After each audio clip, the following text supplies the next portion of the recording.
Avant de commencer quoi que ce soit, je vous souhaite une excellente année 2020. Que tous vos vœux se réalisent. Bienvenue sur Travel Cadet.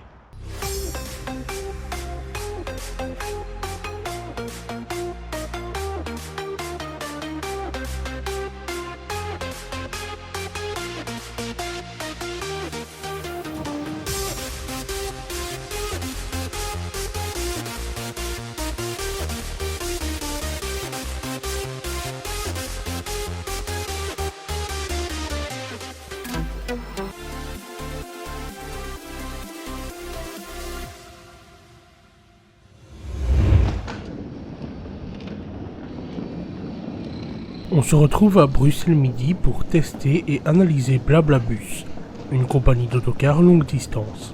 Le 23 juillet 2012, la SNCF lance un service d'autocar longue distance appelé ID-Bus. En France, la SNCF est un acteur majeur du transport collectif. Ferroviaire, bien sûr, mais pas que. Le groupe propose en effet des solutions complètes et diversifiées. Pour répondre aux besoins actuels et croissants de mobilité, elle ajoute une nouvelle corde à son arc en lançant en juillet 2012 ID-Bus. ID-Bus relie entre elles les grandes villes européennes de 6 pays. Le confort ID-Bus, c'est de la place pour les jambes, même quand on est grand. Des sièges inclinables et écartables, des tablettes ajustables, des prises électriques partout, du Wi-Fi, des liseuses individuelles et des toilettes à bord. Sans oublier un parc 100% accessible aux personnes à mobilité réduite. En septembre 2015, suite à l'entrée en vigueur de la loi Macron, ID-Bus est renommé et s'appelle désormais Ouibus. De nombreuses destinations en France sont alors ajoutées au réseau.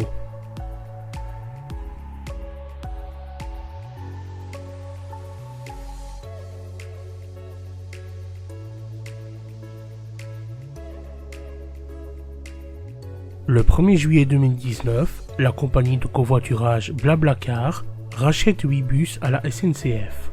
Par conséquent, Ouibus est renommé et s'appelle désormais Blablabus.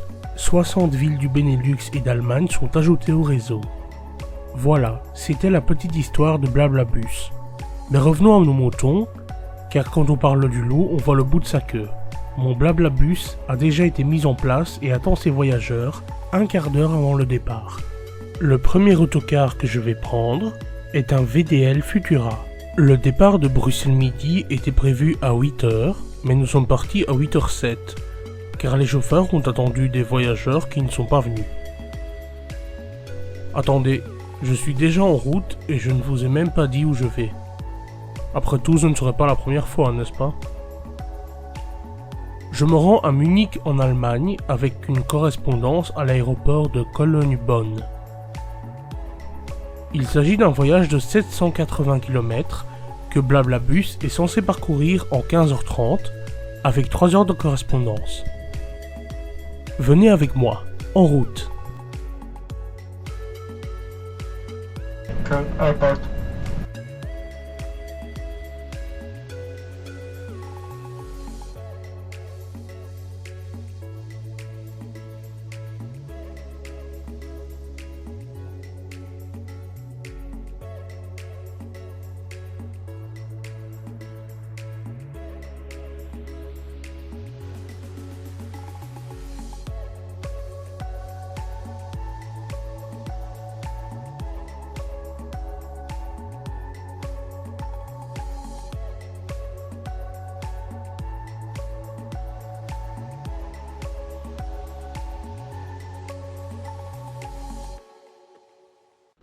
Je viens d'arriver à l'aéroport de Cologne-Bonn et maintenant j'attends mon deuxième Blablabus, ma correspondance qui arrive théoriquement à 14h.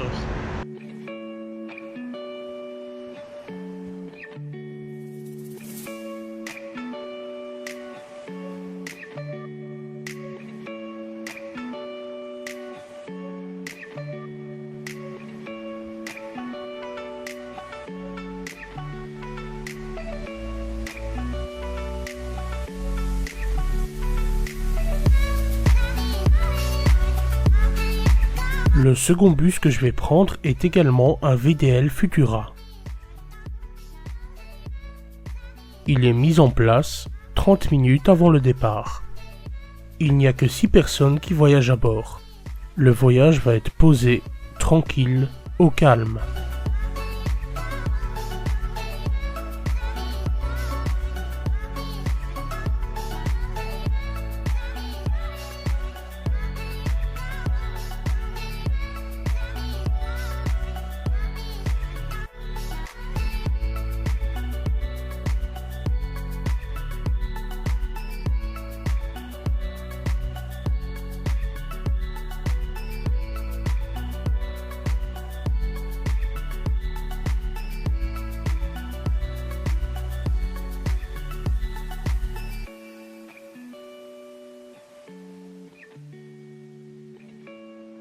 N'oublions pas de passer aux toilettes.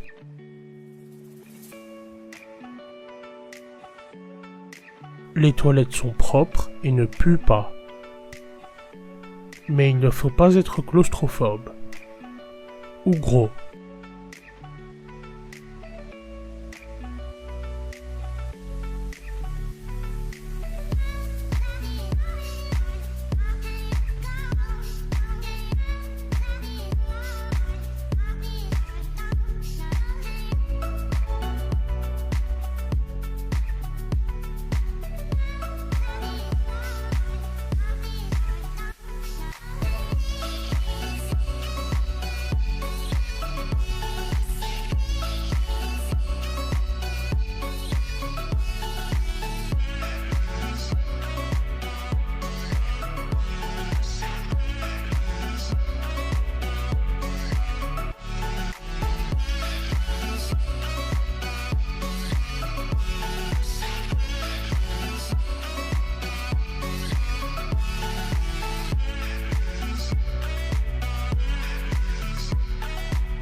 So, meine Damen und Herren, Würzburg Hauptbahnhof und wir machen hier direkt eine halbe Stunde Pause bis 19:05 Uhr.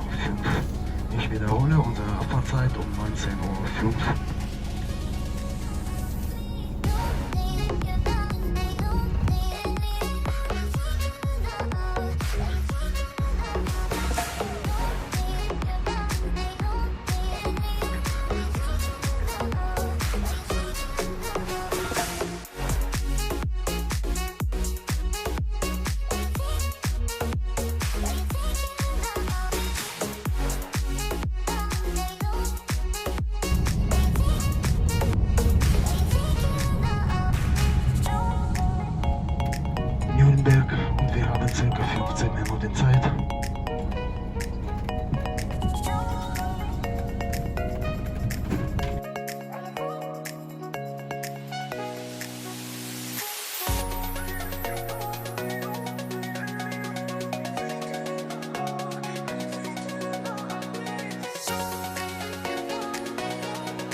Ça va, il peut pas être encore plus court ce tram. Deuxième jour à Munich. Vous savez, hier soir, j'ai pris un bus super bizarre de la gare jusqu'à l'hôtel. Et ce matin, je vais vous le montrer.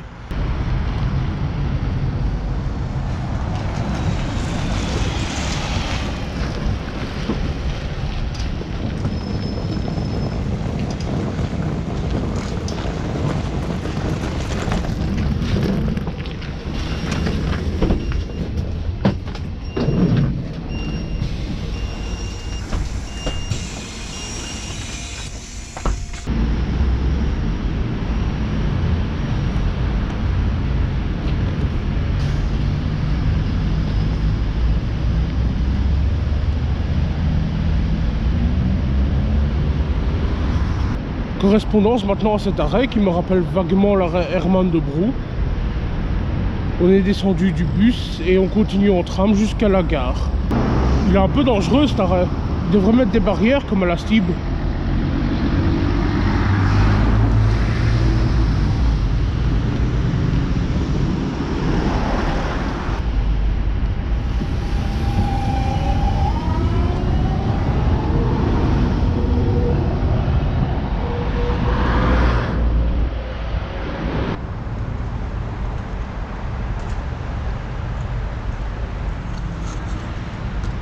J'espère vraiment que c'est une blague parce que si ce n'est pas une, je vais rater mon Flixbus. La ligne de tram a été interrompue suite à un accident. Et comme il n'y a pas d'alternative, je dois me taper la gare à pied.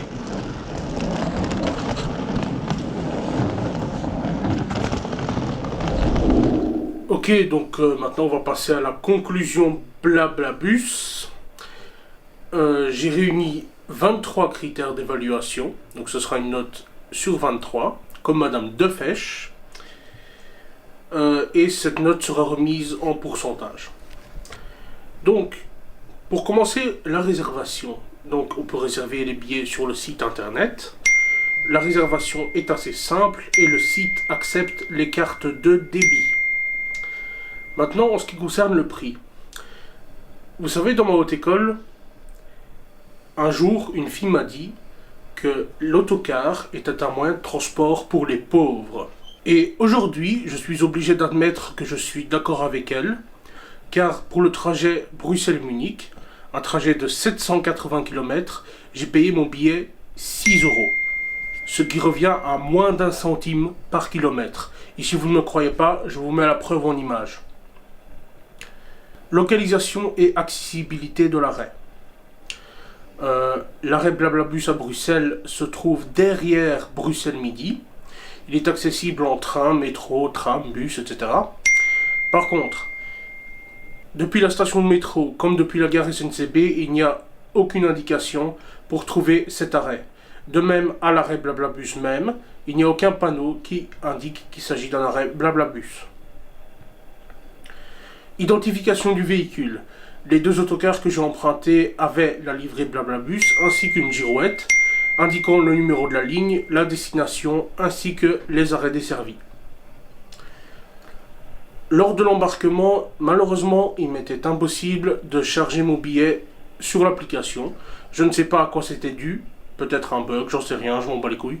En ce qui concerne l'autocar, il était moderne, propre, les prises et le wifi étaient fonctionnels, et les toilettes étaient propres et ne puaient pas. Dans le premier autocar, les chauffeurs étaient aimables et parlaient anglais. Et dans le deuxième, il n'y avait qu'un seul chauffeur, il était aimable aussi, mais il ne parlait que l'allemand.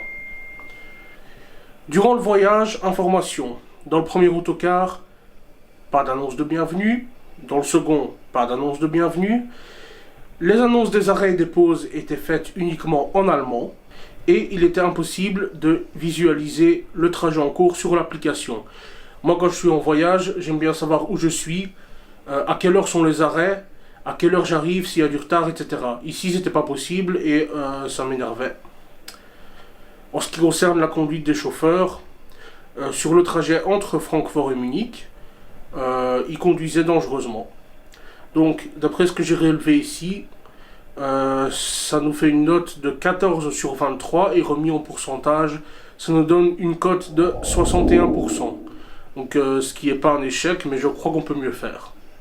Bref, quoi qu'il en soit, merci d'avoir visionné cet épisode jusqu'au bout. J'espère qu'il vous a plu. Si c'est le cas, abonnez-vous à la chaîne, likez la vidéo, commentez et partagez. Et à très bientôt sur TravelKD.